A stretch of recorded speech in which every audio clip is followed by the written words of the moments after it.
Águas do Paraíba está sempre pensando no bem-estar dos cidadãos e no desenvolvimento de Campos dos Goytacazes. A concessionária realiza a limpeza e reforma do canal Campos Macaé. As intervenções acontecem na Avenida José Alves de Azevedo, no trecho entre o trevo com a Avenida Nilo Peçanha e o Mercado Municipal. Essas ações reforçam o nosso compromisso com o município. Águas do Paraíba, a vida flui melhor por aqui. Baixe agora o aplicativo do Laboratório Plínio Bacelar e acompanhe os resultados dos exames. Verifique seu histórico, agende atendimento domiciliar do laboratório ou da vacina. Saiba a localização e horários de atendimento das unidades e muito mais. Na sua lojinha de aplicativos, basta digitar Laboratório Plínio Bacelar e baixar tanto para Android quanto iOS. Aplicativo do Laboratório Plínio Bacelar. É grátis, é prático, é para você. Expandir, modernizar com qualidade e excelência. Rede de postos Mariana. Combustíveis, troca de óleo, lavagem e lubrificação. Loja de conveniência, conforto e atendimento.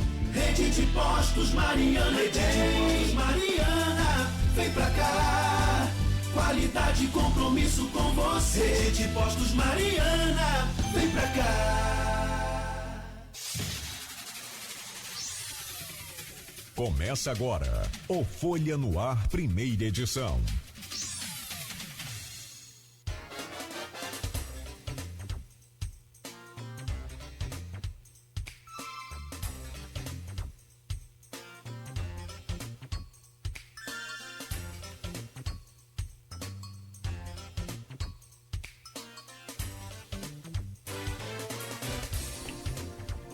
Terça-feira, 15 de abril de 2025. Começa agora pela Folha FM 98,3, emissora do Grupo Folha da Manhã de Comunicação, mais um Folha no Ar. Estamos ao vivo pelo Face, pelo YouTube, pelo Instagram. Você confere este programa também daqui a pouco em podcast. Logo mais tem reprise na Plena TV. Não esqueça, durante o dia ou agora, qualquer momento você pode dar o comando Alexa para ouvir a Folha FM também. E além do app exclusivo aí da Folha, pode baixar o nosso aplicativo para ouvir e acompanhar a nossa programação aonde você estiver. São 7h05 em Campos. Muito bom dia. Sejam todos bem-vindos a esta edição de hoje do Folha no Ar. Ontem teve um alerta da Defesa Civil do Instituto Nacional de Meteorologia de chuva forte aqui para a região, que não se cumpriu, né? E hoje, já no novo boletim meteorológico, o Instituto Nacional de Meteorologia prevê tempo bom para Campos, temperatura de 29 graus de máxima, 21 de mínima. Agora aqui no centro faz 22 graus. No programa de hoje, contamos com o Aloysio Abreu Barbosa da bancada e com a nossa companheira de trabalho, jornalista Ingrid Silva, que esteve ontem nesse importante evento que aconteceu na visita do presidente da República, Luiz Inácio Lula da Silva, a Campos, e também do ministro da Educação, e aí, né, uma série de autoridades, deputados estaduais, federais, secretários de Estado também, enfim, ontem para a entrega do novo campus da UF Campos, essa importante instituição de ensino, e a gente vai comentar, a gente vai analisar por todos os aspectos possíveis a vinda de um presidente à nossa planície Goytacá. E, como todo mundo já sabe, com 63,14% do eleitorado no segundo turno de 2022, votando em Bolsonaro, ou seja, numa campus conservadora, Lula numa campus bolsonarista para inaugurar o novo prédio da UF Campus. Vamos comentar também sobre a disputa de Vladimir Garotinho e o PT Goitacá pela paternidade da obra, revelar um pouco da história do surgimento, né, desse sonho que virou realidade ontem. Começou lá atrás com o Luciano D'Angelo, o próprio Vladimir chegou a registrar isso também. Vamos analisar esses pontos, esses aspectos, a recepção dos campistas e a queda de aprovação do governo nas pesquisas que têm sido divulgadas aí nos últimos dias e com relação, claro, também, mesmo assim, ainda o apontamento dessas pesquisas em eventuais segundo turnos, né, projetados naqueles quadros, o desempenho ainda, mesmo que é bem polarizado, mas apontando vitória de Lula como caso confirme a sua candidatura à reeleição. Vamos falar sobre tudo isso, a importância de um presidente da República na nossa campus dos Goitacazes. Vamos analisar esses aspectos todos, né, o discurso de Lula, todos os bastidores também aí desse evento que aconteceu ontem. São 7h09 em Campos, só para a gente abrir aqui o programa, o Folha no Ar, que é oferecido por Proteus, Serviços de Saúde e Medicina Ocupacional, qualidade certificada ISO 9001-2015, Unimed Campos, cuidar de você, esse é o plano. Laboratório Plínio Bacelar e vacina Plínio Bacelar, cuidando bem de tudo que te faz bem, inclusive com a vacina já influenza 2025 e a Influelda, que é a vacina para os idosos, também na versão 2025, com muito mais proteção. Vacina Plínio Bacelar, confira aí. No oferecimento de postos, rede de postos Mariana, qualidade e compromisso com você, e o apoio de Radmed Diagnósticos por Imagem, sempre à frente. No portal folha1.com.br de hoje, aliás, no portal folha1.com.br tem todos os vídeos, toda a cobertura jornalística feita pelo Grupo Folha da Manhã de Comunicação dessa visita do presidente a Campos. Então, é destaque aqui no portal, com presença de Lula, novo prédio da UF Campos é inaugurado nesta segunda-feira. A cerimônia contou com a participação do ministro da Educação, Camilo Santana, do prefeito de Campos, Vladimir Garotinho, entre outras autoridades. E aí, claro, que nós vamos debulhar toda essa cerimônia, essa visita, como eu já disse, alguns bastidores também. E aí tem aqui, ó, durante a cerimônia, teve vaia, teve aplauso, faz o L, Vladimir, a turma do PT, pedindo ao Vladimir para fazer o L, que foi assediado, inclusive ali por Caio, pelo Lindbergh também, para fazer o L, mas ele se negou. E depois o próprio Lula também registrou, reconheceu a necessidade de se separar a política do ato institucional. E que ato importante para Campos e para a região que ganha essa tão importante reforma, essa tão importante, na verdade, reforma, é uma nova fase aí da nossa UF Campos. Então, Lula destacou a importância de colocar as divergências políticas de lado, está aqui, durante os eventos institucionais. Teve também pichação, as pichações contra Lula são apagadas nas imediações da UF Campos. O presidente Lula esteve ontem lá.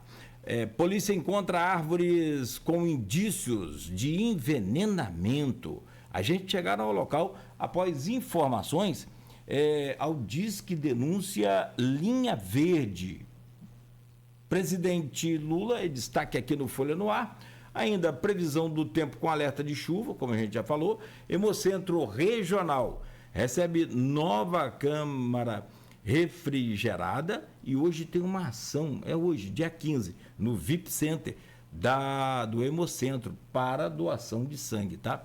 São João da Barra terá ponto facultativo nos dias 17 e 22. Quer dizer, já emenda aí do dia 17 ao 22, porque sexta-feira é feriado, dia da Paixão de Cristo, sexta-feira santa, e na segunda-feira, dia 21, dia de Tiradentes. E na quarta, que aí é só estadual, dia de São Jorge. Está na destaque também aqui no portal Folha 1.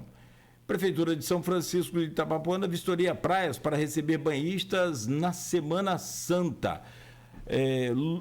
Dos Ramos às Cinzas, também na Igreja Católica, banhista morre ao se afogar em São Francisco de Itabapoana. E pai é preso por agredir a filha, também em São Francisco.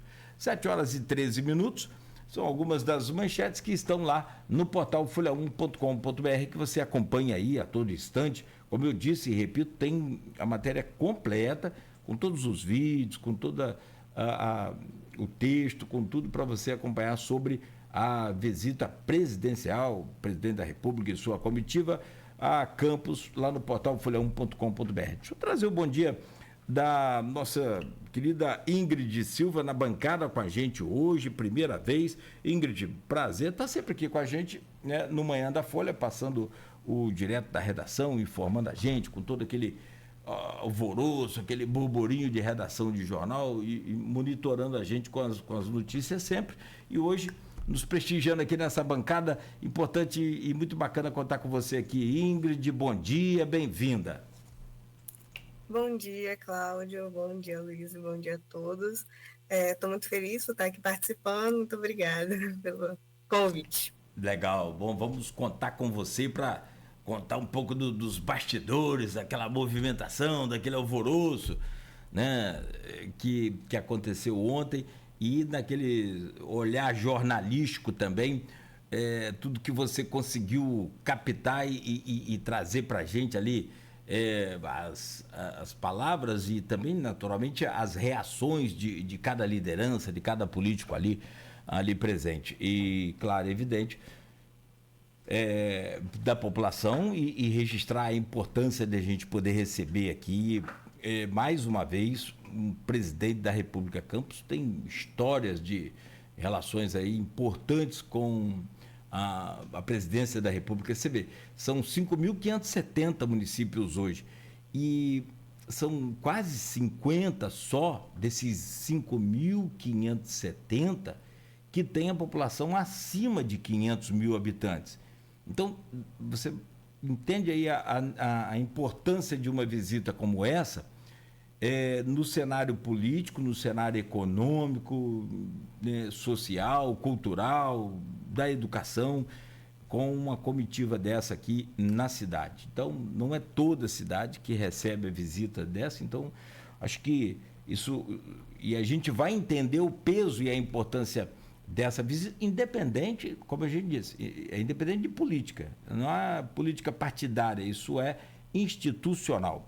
Deixa eu trazer o bom dia do Aloysio Abreu Barbosa, na cobertura também deste evento. Aliás, a última vez que Lula esteve em Campos, a entrevista exclusiva aí com o Aloysio, com mais de hora, não foi?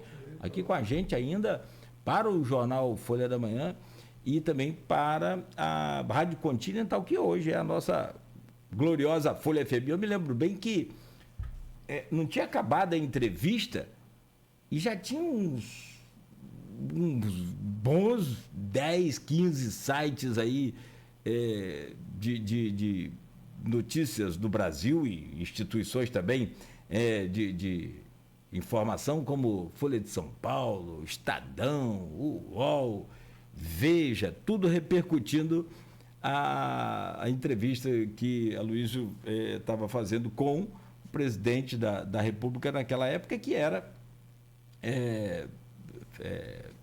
visitando Campos também, mas como naquela época não era presidente, né? Não. Enfim. Meu caro Aloysio Abreu Barbosa, bom dia, bem-vindo aqui a essa bancada, obrigado mais uma vez e vamos lá, vamos conversar sobre essa importância e todas as percepções que a gente vai conseguir trazer aqui para o ouvinte, para o nosso seguidor também nas redes sociais. Bom dia, Aloysio, bem-vindo. dia, Cláudio Nogueira.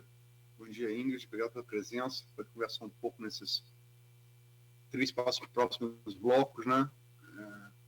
O Gabriel, que também participou da cobertura ontem, teve dor nas costas e não pode estar aqui presente hoje. Bom dia, sobretudo você ouvinte, pelo streaming que nos acompanha aí no Facebook, Instagram, em YouTube, né? O Folha no Ar. Só algumas retificações. Em 2017, quando eu entrevistei Lula, a última vez que ele esteve em Campos, ele não era presidente, né? Na verdade, entrevistei ele em 6 de dezembro de 2017. Ele tinha feito, no dia 5, na noite anterior, um discurso na Praça do Liceu, né? Onde a gente vai tratar disso aqui hoje também. Também tiveram manifestantes bolsonaristas e a PM fez cordão de isolamento. Ali no dia 5 de dezembro de 2017, os bolsonaristas ficaram na escadaria da atual Câmara, antigo Fórum de Campos, com cordão de isolamento da PM. E Lula fez discurso na Praça do Liceu. E no dia seguinte entrevistei ele. Né? Ele estava num outro momento, ele era pré-candidato a presidente da República. As eleições foram em 2018, ele era favorito em todas as pesquisas, mas estava acossado, ele já tinha sido condenado pelo juiz Sérgio Moro por corrupção na Lava Jato, né? E esperava o julgamento do recurso no TRF4, Tribunal Regional Federal da 4ª Região, que acabou confirmando, não só confirmando a condenação de Moro, como ampliando a condenação. Ele seria preso por conta disso em abril do ano seguinte, né? E ficaria 580 dias preso e sairia, e depois que o Supremo considerou a 13ª Vara incompetente para julgar o caso, veio também a questão da Vaza Jato, né? Com as mensagens que mostram claramente ali o conluio de Sérgio Moro com o procurador, o Dr. Dallagnol, né? E, enfim, foram todas as condenações anuladas, né? Era outro momento. Claramente, Lula foi retirado daquela eleição para não ser candidato, né? Liderar todas as pesquisas. Mesmo preso, ele continuou liderando, e mesmo preso, colocou Haddad no segundo turno, né? Manteve a candidatura até o limite máximo, foi julgado não poderia pelo TSE, enfim. É história, como a gente sabe, Bolsonaro se elegeu. E Sérgio Moro, não por coincidência, aceita ser ministro da Justiça logo depois da eleição. Era um momento bem diferente, bem diferente. Agora, um presidente da República, não é mais um pré-candidato, um presidente, né? Embora já houvesse sido 2 vezes naquele momento, mas tentava uma terceira, que só conseguiria em 2022, e inaugurando uma obra muito importante, né? Um sonho da cidade, um sonho da região, perdão, que é a ampliação dos prédios da UF. A UF há muito tempo estava ali naquela sede antiga, os alunos estudando containers, né? Enfim, não são condições ideais. Essa obra começou em 2007. Na época, o coordenador era o professor José Luiz Fernando da Cruz. Ele conseguiu, através do intermédio de Luciano D'Angelo, e com então o deputado federal Chico D'Angelo, que é nascido em Campos, radicado em Niterói, mas é irmão de criação de Luciano, são primos e irmãos de criação. Né? Eles intermediaram, e junto também, na época, a Haddad, era ministro da Educação, 2007. Estamos falando aí do segundo governo Lula, né? Lula assumiu em 2003, início do segundo governo Lula. Não, 2003, 2002, no mês mesmo. Início do segundo governo Lula, é desapropriado, era uma área ali, que era a Rede Ferroviária Federal, que foi privatizada no governo Fernando Henrique Cardoso, anterior a Lula, né? E as obras começaram. Né? As obras começaram em 2008. A UF também se integrou ao Reúne, que permitiu a sua expansão do seu campus, né? Mas as obras foram paralisadas em 2015. no segundo governo Dilma pela recessão, né, do país, que vivia aquele momento, né, na condição então, presidente Dilma e do ministro Guido Mantega, a nova matriz econômica, que foi um fracasso retumbante, a maior recessão econômica da história do país. E, enfim, parou a obra. Isso foi retomado, né, em 2019, com Vladimir, então estreante deputado federal ali, em 2018, assumiu em 2019, e Chico D'Angelo, na época, estava com um problema que Chico D'Angelo hoje não é mais deputado, né? Na época era 2007 e era 2019. Mas estava com um problema no pé, um pé quebrado, e ficou um tempo imobilizado, então ficava difícil, né, Chico D'Angelo se locomover, né? Então Vladimir pegou essa bandeira e aprovou uma emenda de bancada para a conclusão dos prédios da UF, né, e vão recomeçar em 2020 e foram inauguradas ontem. Desculpa o preâmbulo, mas eu acho necessário para o ouvinte entender um pouco da história dessa conquista de Campos, né, perpassando pela política. Só fazer uma outra correção, a gente vai tratar disso no segundo bloco. As três pesquisas mais recentes, Atlas Intel, Quest e Folha de São Paulo, verdade, Lula lidera as simulações de primeiro turno, todas elas, e lidera as simulações de segundo turno na Folha de São Paulo e na Quest, mas não na Atlas Intel. Na Atlas Intel, ele perde na simulação do segundo turno. Então, com três pesquisas, né, a Folha de São Paulo ela já dá Lula recuperando um pouco de popularidade, né? Mas a gente precisa esperar as próximas aí para saber se isso é uma tendência consolidada realmente. Ingrid, desculpa esse preâmbulo longo, vamos passar a pauta do programa, né? Como é que você sentiu? Porque uma coisa é a gente vendo assim, vídeo, a gente vendo, ouvindo por rádio, né, lendo matéria, outra coisa é você estar lá, né? Tato, olfato, né? Como é que você sentiu o evento de ontem lá na UF de Campos, no novo prédio da UF Campos? Bom dia. Bom dia, Luiz. Então, eu achei, assim, até que foi tudo bem organizado. É bem diferente mesmo você estar lá e você vê, né, os vídeos. Então, é uma energia, assim, diferente, né? Até em alguns momentos, teve algumas provocações entre o pessoal do IFE e o pessoal da UF, porque o povo do IFE também estava lá, né? Mas, assim, nada que resultasse em alguma confusão, só, enfim. Mas foi uma experiência boa, assim, sabe? Que provocações do pessoal da IFE para a UF? Não, então eles ficavam, tipo... porque acho que eles ficavam... Um gritava de um lado, tipo, pedindo, né, as reivindicações deles, e o outro aí acabava um vaiando o outro, mas nada demais, assim. Mas quais reivindicações? Então, no caso do IFE era por conta... Agora...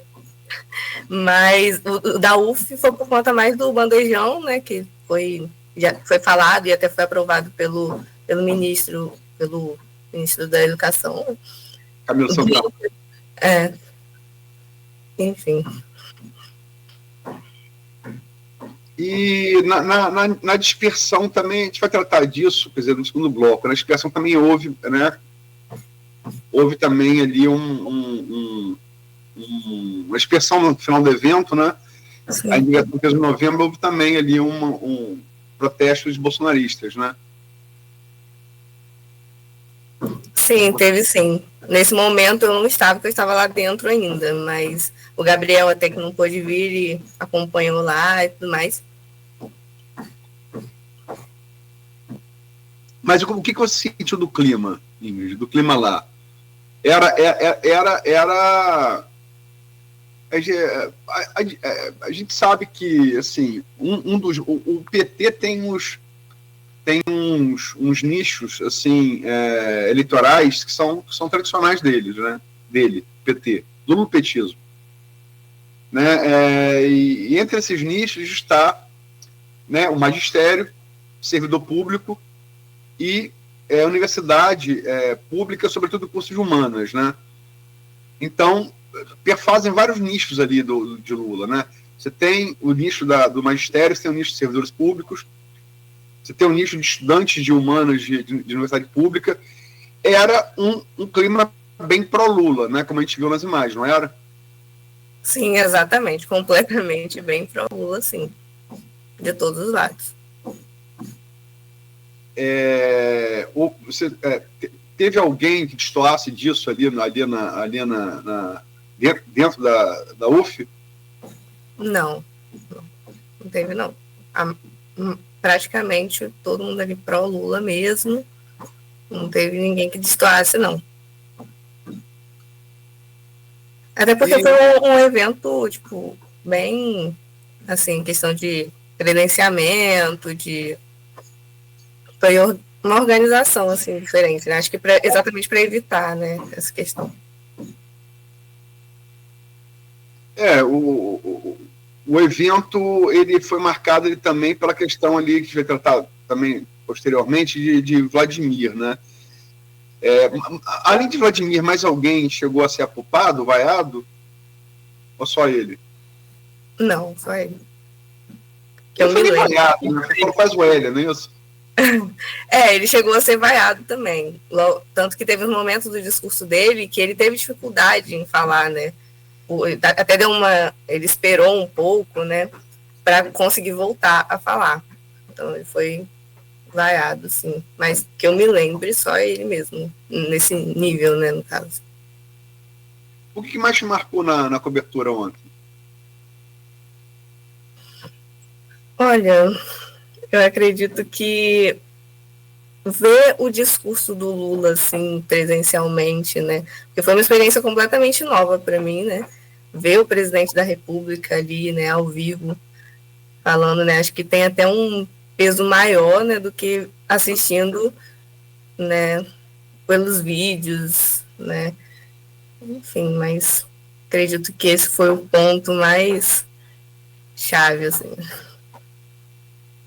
Você quer ver? Deixa eu trazer um comparativo aqui para vocês aí, eu peço a Luiz também, vou falar de futebol e como a gente é apaixonado por futebol, esporte, como um todo, né? A Luiz está fazendo aí as perguntas interessantes para você mostrar a realidade do que é. Eu me lembro, e aí assim, não como torcedor, mas como profissional, trabalhando no Maracanã, e você vai entender o que eu estou falando. Quando você chega no caso, para trabalhar, a gente chegava muito cedo. O jogo era 4 horas, a gente chegava lá 1 hora, meio-dia e pouco. Então a gente via tudo. O Maracanã vazio até o Maracanã encher e depois esvaziar de novo, porque a gente só saía lá para meia-noite. Enfim, eu me lembro de uma... E é completamente diferente. Gente, você está trazendo muito bem, Ingrid, porque é fora da realidade. O que a televisão mostra é aquele corte do jogo, né? 90 minutos do jogo, mais uns lancezinhos da torcida. Só que você chega lá. Eu me lembro que o Romário estava jogando no Flamengo. Não, estava jogando no Vasco. Romário do Vasco ainda. E a torcida do Flamengo teve uma treta dele com a esposa dele, ex-esposa, Mônica Santoro. Você lembra desse episódio, Luiz? E ela parece que saiu na revista masculina. E os caras fizeram pôsteres gigantes assim da Mônica para provocar o Romário. Isso a televisão nem mostrou. Eu fui ver depois o jogo, no replay, fui ver a reportagem. Não mostrou. Então, assim, esse corte, esse detalhe que eu estou trazendo aqui é o que você está mostrando para a gente aí. Teve um momento também em que... Claro, com toda a realidade que a gente tem em Campos, a cidade conservadora, como eu já disse, a gente já falou que mais de 63% da população votando em Bolsonaro no segundo turno, mas o que está em evidência hoje é um assunto interessante, que é essa anistia. Mas teve um grito lá de ordem Eu conversava hoje mais cedo aqui com o diretor do Sindipetro NF, o Sérgio Borges, e ele falava que foram vários gritos de ordem.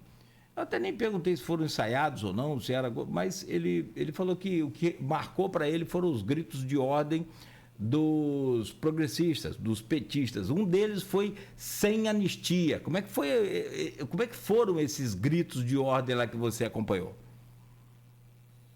Então, teve bastante, assim, em vários momentos, né, sem anistia, pedindo, né, falaram em vários momentos mesmo, até, se eu não me engano, até quando o Vladimir estava falando também, aí ele até esperou, né, o pessoal, né, fazendo esses gritos para ele continuar falando. Você está fazendo analogia com o futebol, Paulo Nogueira. Tem essas coisas mesmo que a visão sua da televisão, que a televisão, no caso do futebol, ela filma a bola, né? Ela filma onde a bola está. E eu me lembro que até escrevi, na época eu fazia crônica esportiva, né? Eu hoje faço a Copa do Mundo, em alguns momentos assim mais digamos, me sinto motivado a fazer, mas não como praia. Eu já fiz semanalmente, né? E tal, crônica esportiva, era Folha Seca o nome da coluna. E aí eu fui ver um jogo de seleção, onde tinha um jogador pouco falado, um jogador muito importante na conquista do Tetra 94, Mauro Silva. Volante de marcação. Volante de marcação talvez tenha sido um dos melhores que eu vi. O brasileiro foi o melhor, né, de marcação, não de criação, né?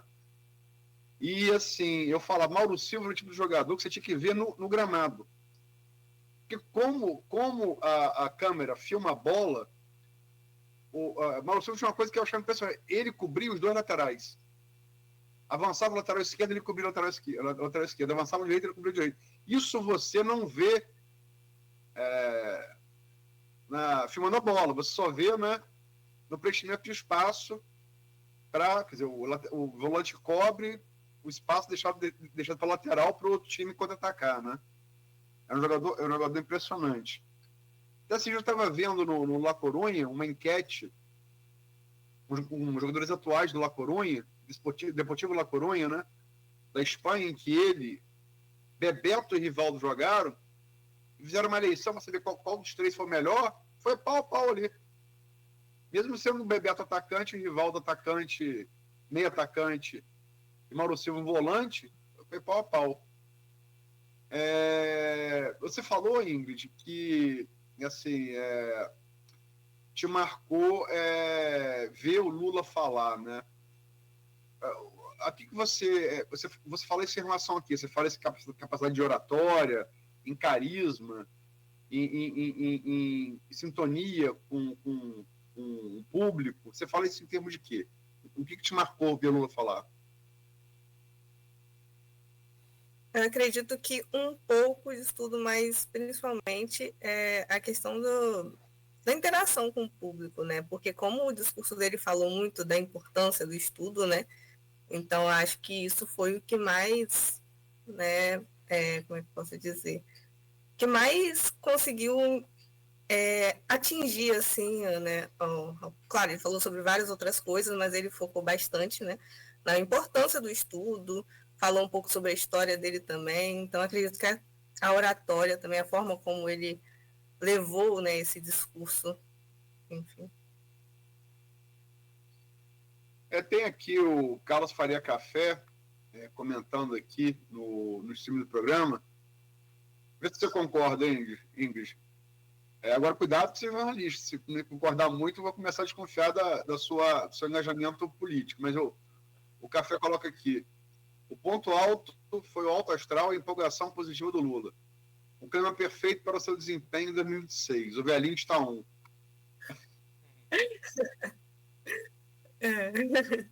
Foi isso que você sentiu? Mas cuidado com a resposta que você jornalista. Olha, eu acredito que ele conseguiu sair bem, assim, no discurso dele. Lula tem sido, vários observadores de Brasília e da política nacional, e gente ali que tá, como você teve ontem na proximidade de Lula, tá, falando sobre isso, né? E a gente cobre Brasília assim, diretamente. Então, pessoal, esse tipo de contato que você teve ontem, que eu tive em 2017, a pessoa tem, como a gente tem aqui com o Vladimir, né? Com o Rodrigo Bacelar, com o Marquinhos Bacelar, né?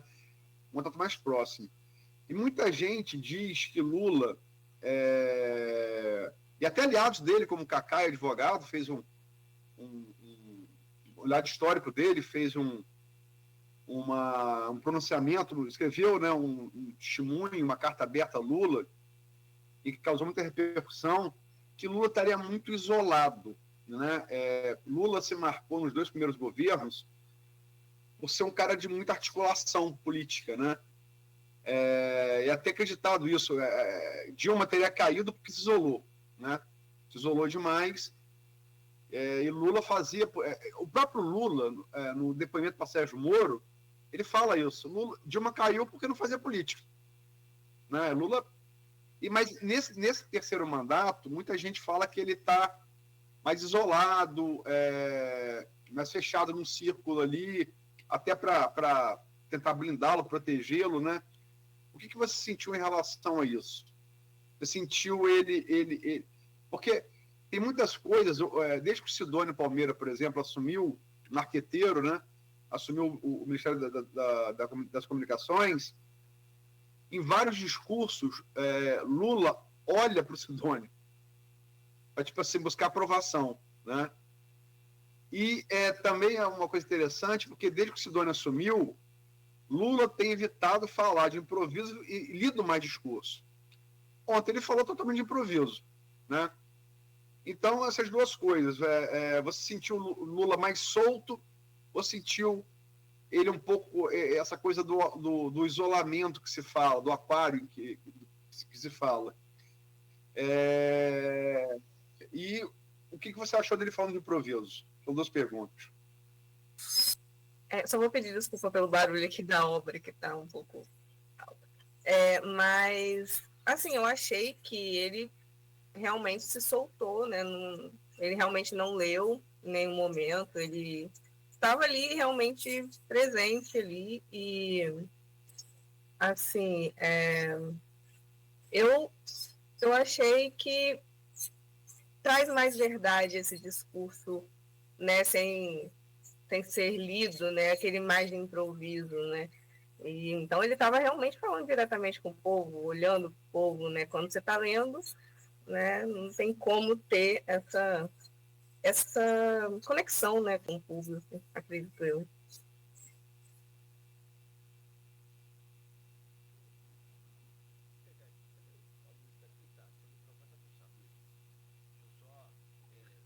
Aqui 2 pontos do discurso, eu vou pedir vocês 2 para analisarem. A Luísa,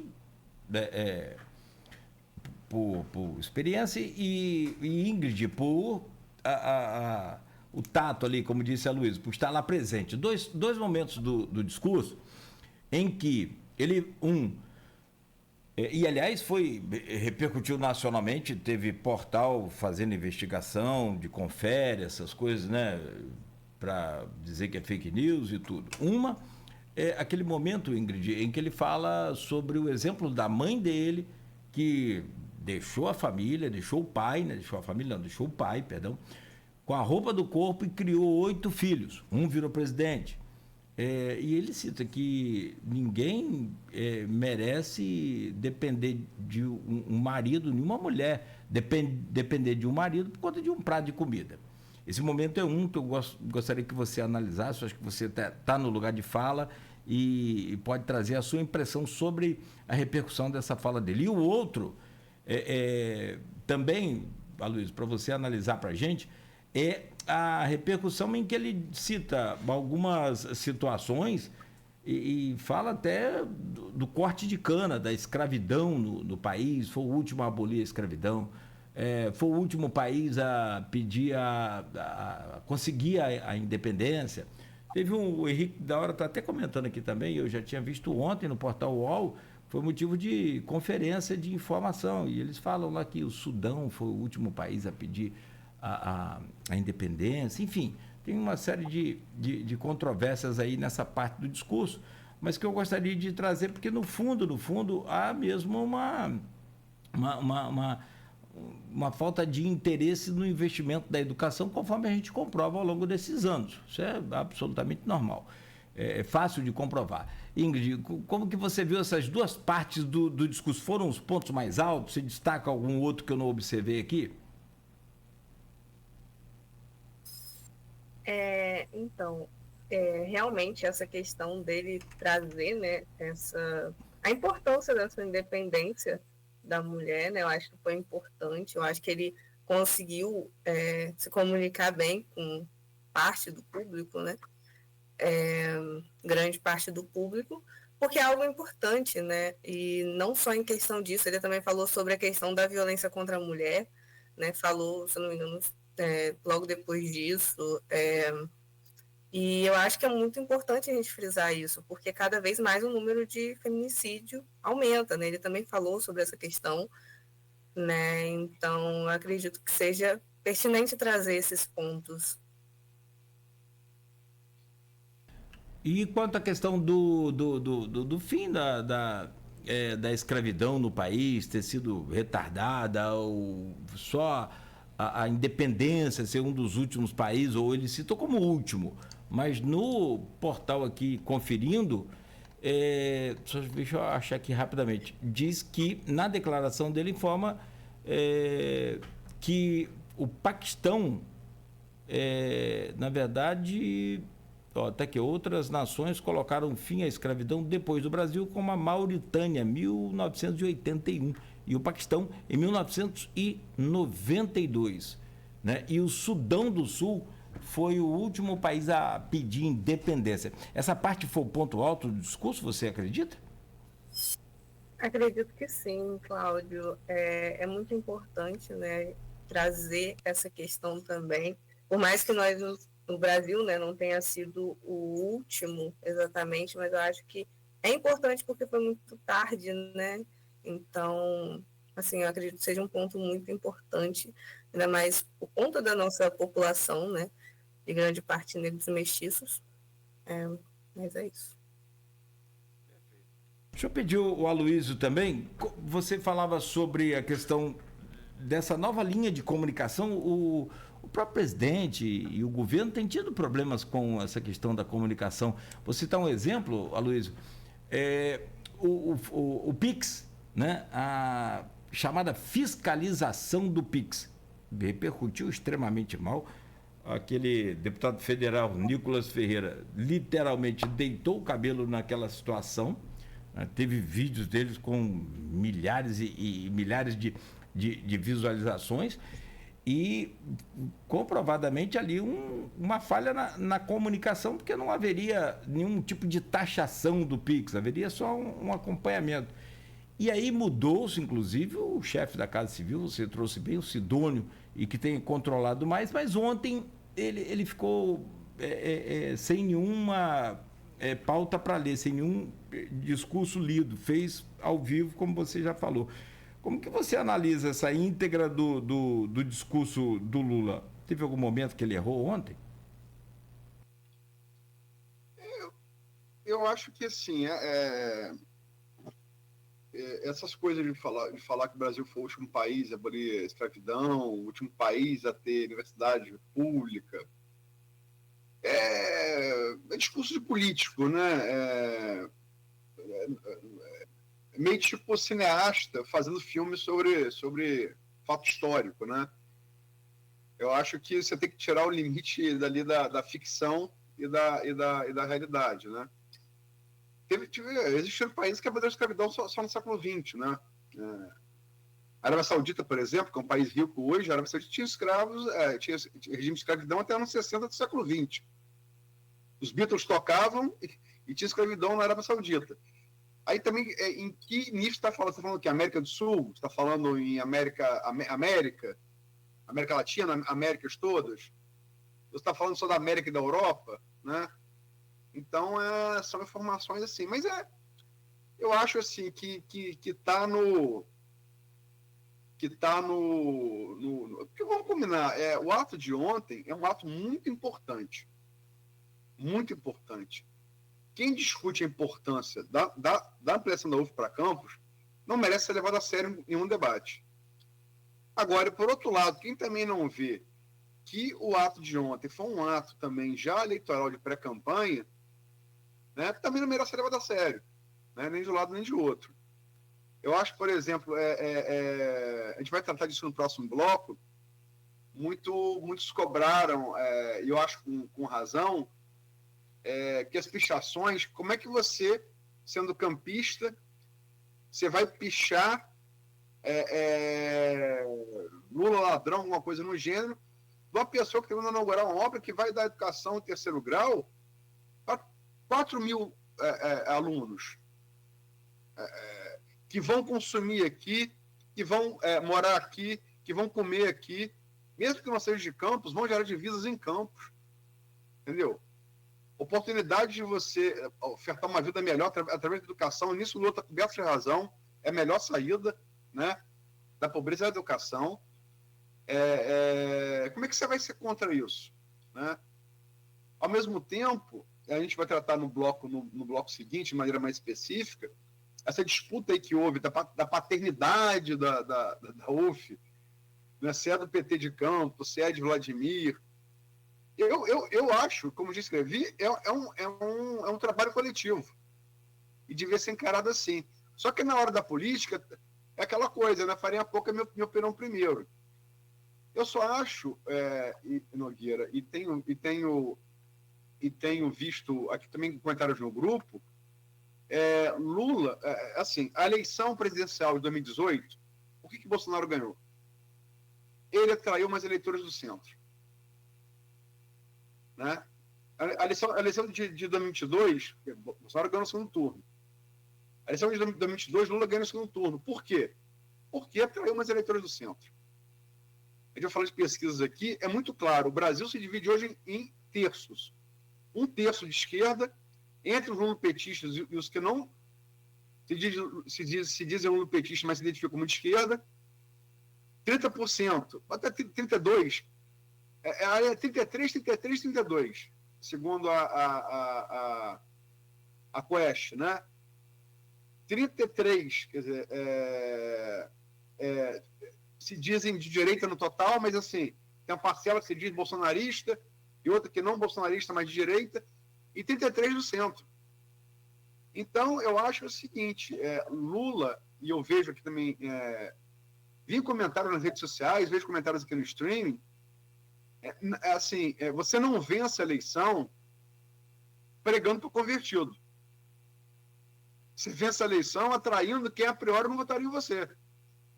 E esse discurso mais de esquerda raiz, digamos assim, ele pode funcionar com quem já votaria em Lula.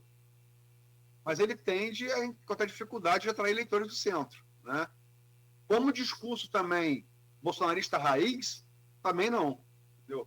Eu acho que o segredo, e as eleições, pesquisas mostram isso, e as eleições mostram muito claramente, é que vence quem consegue falar com o centro. Não é falar para convertido. Não é falar para o aquário de peixinho autofágico que fica se devorando. É falar para fora, é falar para o oceano de gente que não está, que a priori não votaria em você. Vence a eleição, quem convença quem não ia votar. Não o contrário. É o tal o mistério, o segredo é furar a bolha. Né? O segredo é furar a bolha. Gente, são 7h51, nós precisamos fazer um intervalo. Você quer ver uma coisa, Luiz? Me lembra, os números de Campos, eleição de Campos, acho que validam exatamente o que você está falando. Primeiro turno, Bolsonaro 58%. 58% do primeiro turno de 2022. Aí você vai ver lá, a Simone Tebet teve quase 12% dos votos de Campos. Faz a conta de 12% dos votos de Campos. E assim, não só a conta que, em termos de... nesse mundo de eleitores brasileiros, pode não ser tão significante, mas é o percentual de uma população conservadora, 12%. E ainda teve O Ciro com quase 4 e poucos por cento dos votos no primeiro turno. Então, daí 15, 16% do eleitorado campista, e a gente está falando dessa coisa de direita que você trouxe, de esquerda e centrão, que é a realidade aqui na urna em Campos. Eu sei, mas a gente não pode cometer nunca o equívoco de chamar o centro de centrão.